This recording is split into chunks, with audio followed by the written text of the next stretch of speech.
इस वीडियो में हम लोग क्वेश्चन नंबर 3.5 को समझने की कोशिश करेंगे।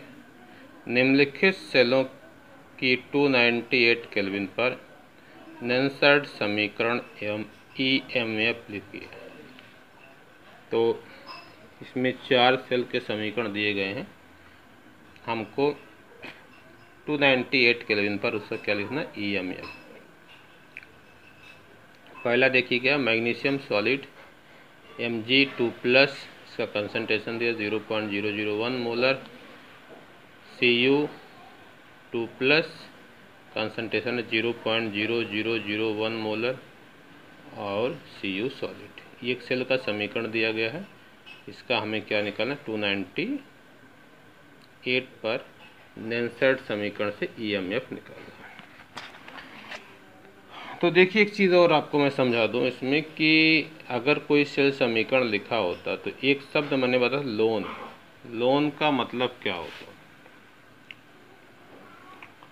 LOAN, loan. लोन का मतलब लेफ्ट में क्या होता है, ऑक्सीडेशन होता है और वह एनोड होता है। एनोड क्या होता है, नेगेटिव होता है।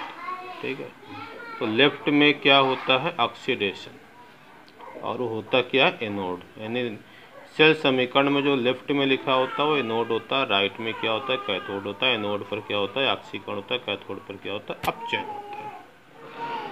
ठीक है,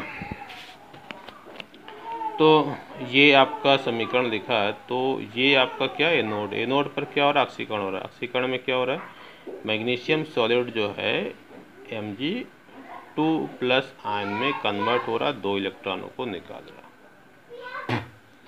और विद्युत रासायनिक श्रेणी से आप इसका देखिएगा, मानक अपचयन पे होता है -2.36 वोल्ट।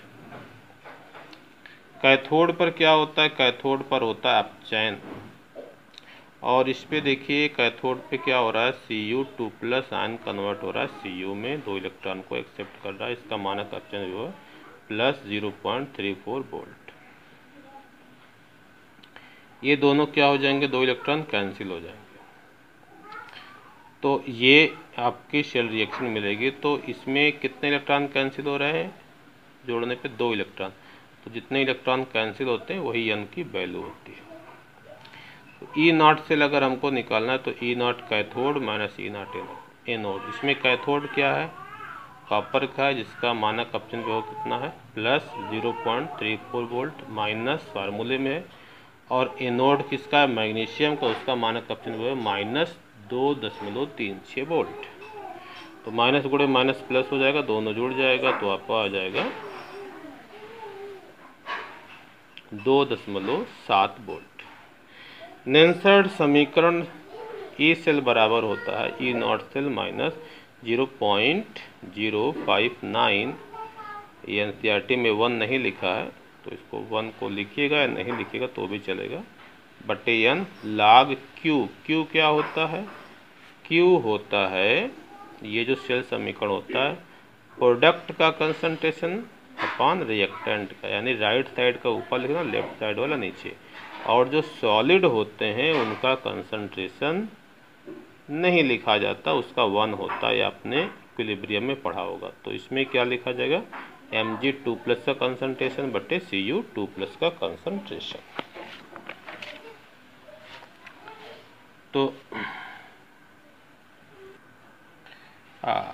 देखिए इस E0 सेल मैंने कैलकुलेट कर लिया 2.7, 0.059/2, यानी कि वैल्यू 2 आई है। लॉग प्रोडक्ट में आप देख ही रहे होंगे ऊपर क्या है, Mg2+ है।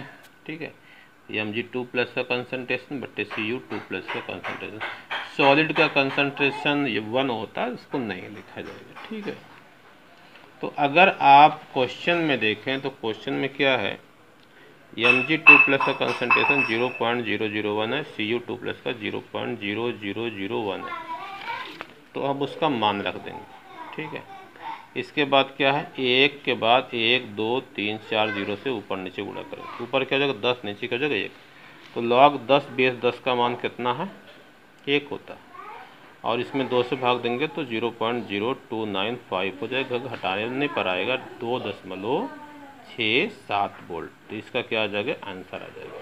ठीक, तो इस तरीके से आप आसानी से निकाल सकते हैं। दूसरी सेल रिएक्शन देखिए, Fe सॉलिड अब कन्वर्ट हो रहा है Fe2+ में, उसका कंसंट्रेशन दिया है 0.001 मोलर, ये सॉल्ट ब्रिज का निशान है। H+, इसका कंसंट्रेशन 1 मोलर है। H2 गैस 1 बार पर है, ऑब्लिक Pt सॉलिड। यानी यहाँ से यहाँ तक क्या लिखा है, हाइड्रोजन इलेक्ट्रोड लिखा है, और हाइड्रोजन इलेक्ट्रोड के बारे में लिखा है। हाइड्रोजन गैस है, उसका प्रेशर 1 बार है, और H+ आयन का कंसंट्रेशन 1 मोलर है। ठीक, तो उस चीज़ को पहले मैंने देखिए लिख लिया है। लोन से आपको पता है LOAN लेफ्ट में क्या होता है, नोड होता है, और उस पर क्या होता है, ऑक्सीकरण होता है। तो ऑक्सीकरण आपको दिख भी रहा है ना, Fe जो है Fe2+ में कन्वर्ट हो रहा है, 2 इलेक्ट्रॉन निकल रहे हैं। इसका अपचयन विभव होता है -0.44 वोल्ट, और यहाँ पर क्या है, हाइड्रोजन इलेक्ट्रोड है, इसका अपचयन विभव होता है 0.00 वोल्ट। इसमें H+ आयन 2 इलेक्ट्रॉनों को लेके हाइड्रोजन गैस बना, दोनों को जोड़ेंगे 2 इलेक्ट्रॉन कट जाएंगे, ये सेल अभिक्रिया आपको मिल जाएगी। तो इसमें कितने इलेक्ट्रॉन कट रहे हैं, 2 इलेक्ट्रॉन, तो n बराबर क्या आ जाएगा, 2 आ जाएगा। अब देखिए E सेल बराबर होता है E0 सेल बराबर होता है E0 cathode minus E0 anode. तो E0 कैथोड, कैथोड किसका, हाइड्रोजन इलेक्ट्रोड है, तो इसका मानक अपचयन 0 होगा, फिर माइनस फार्मूले -0.44, तो जगह 0.44 वोल्ट। ये आपका हो गया E0 सेल हो गया। नेंसर्ट समीकरण क्या होता है, E सेल बराबर E0 cell minus 0.059/n log Q। तो Q में क्या होगा, अब जो सेल रिएक्शन है उसी से हमको Q निकाल, तो इसमें इसको ऊपर लिखेंगे, इसको नीचे लिखेंगे। तो active mass of Fe2+ ion concentration, फिर partial pressure of hydrogen gas upon H+ ion concentration का स्क्वायर, ये आपका। तो यहाँ पर E0 सेल आपको मैंने निकाल ही दिया, 0.44 वोल्ट माइनस 0.059/2 लॉग Fe2+, उसके बाद partial pressure of hydrogen gas, gas का हमेशा पार्शियल प्रेशर लिया जाता है, अपान H+ आयन का कंसंट्रेशन, जो इसका स्क्वायर, जो यहाँ पर मतलब कि गुणे में होता है वो पावर में जाता है। तो H+ आयन के मल्टीप्लाई में 2 है, तो 2 का कहाँ हो जाएगा, H+ आयन की एक्टिव मास में जाएगा। उसके बाद देखिए H+ आयन का कंसंट्रेशन 1 है, तो 1 का square, partial pressure of gas ये PH2, इसकी जगह 1 हो जाएगा। ये Fe2+ का कंसंट्रेशन 0.001 है, तो ये 1 तो ये कैंसिल हो जाएगा। इसको हम 10 की पावर 1 2 3 0.3 अंक जाएगा, तब 1 को क्रॉस करेगा, इसे 10 की पावर -3 लिख सकते हैं। ठीक है, तो 0.44 माइनस 0.059/2, ये हो जाएगा ब्रैकेट में -3, माइनस गुणे माइनस प्लस हो जाएगा, ऊपर का गुणा करेंगे, ठीक है, बटे 2 हो जाएगा। तो हल करने पर आ जाएगा 0.5285 वोल्ट। ई सेल आपका आ गया। हाँ, तो देखिए तीसरा जो आपका क्वेश्चन है, SN सॉलिड है, ये कन्वर्ट हो रहा है SN2+ में, इसका कंसंट्रेशन है 0.050 मोलर। और उसके बाद अब ये सॉल्ट ब्रिज है, और इधर जो है H+ आयन का कंसंट्रेशन जो है 0.020 मोलर है। उसके बाद हाइड्रोजन गैस है, उसका कंसंट्रेशन 1 बार है, प्लेटिनम सॉलिड है। ठीक, तो इस जैसे मैंने क्वेश्चन नंबर 2 को सॉल्व किया है, उसी तरीके से आप इसको भी सॉल्व करिए। आपको मैं होमवर्क के लिए दे रहा हूँ, इसे आप करिएगा, नहीं आएगा तो आप बताइएगा, मैं उसे बता दूँगा।